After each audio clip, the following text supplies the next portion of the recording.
Now this is my DB Hurricane. It's an 88-inch model, about a 5th scale, and we've got a Zenoa 45 petrol engine in the front. But what we're interested in is how it's fixed to the firewall. In the Zenoa's case, it's a radial mount with 4 fixing points hidden under the lump of lead, but there are 4 fixing points here. These go straight through the firewall onto captive nuts. Because it's a petrol engine, I've put, as well as the captive nuts, some locking nuts behind them with Loctite, because even if you balance the prop, there's a fair amount of vibration in at some rev levels that have started to loosen the nuts. So belt and braces, we really don't want it falling out. But this is a radial mounted engine. There are no engine bearers, there's just a flat firewall, and you screw straight through the firewall to fix the engine on. Let's move on to another aircraft. This is a far more basic installation. It's a Funfly. And as you can see, we've got a plastic engine mount fixed to the firewall, very similar to the Zenoa because it's a radial fixed plastic mount, but the engine is fixed to the bearers that protrude from the mount by four fixings here. The width between the engine mounts is fixed by the plastic, so different engines require a larger or a smaller mounting. Some ARTF aircraft come with an adjustable mount. Where's my Spitfire? This is not a ARTF Spitfire, but the mounting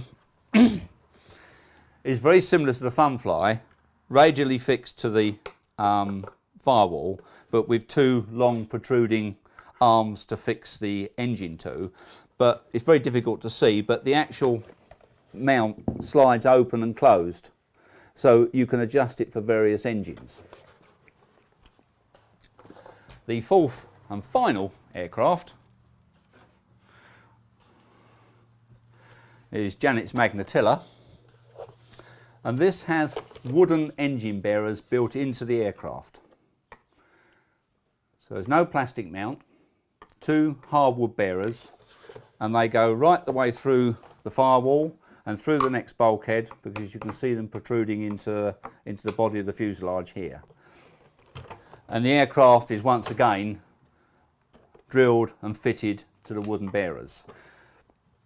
They all have their own merits. No one is better than anything else. There are other ways of fixing these engines on, but we've got these 4 here today. They all suit the aircraft. The large Zenoa, radially mounted, hefty fixings.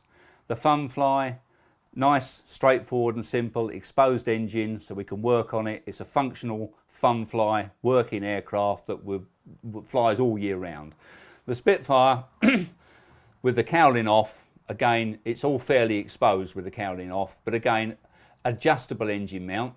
The lump of lead is attached to a bracket here. And very, very traditional from Flair is the wooden engine bearers. Surprisingly enough, these are very, very strong. This has had one quite severe accident, vertically straight into the ground, and none of the engine mounting fixings came loose at all. So it's a fairly strong way of doing things, but can be a little bit fiddly. Unlikely to find this in your ARTF, more likely to find either the radial mount or the plastic engine bearer. So let's take one apart and show you how it all goes together.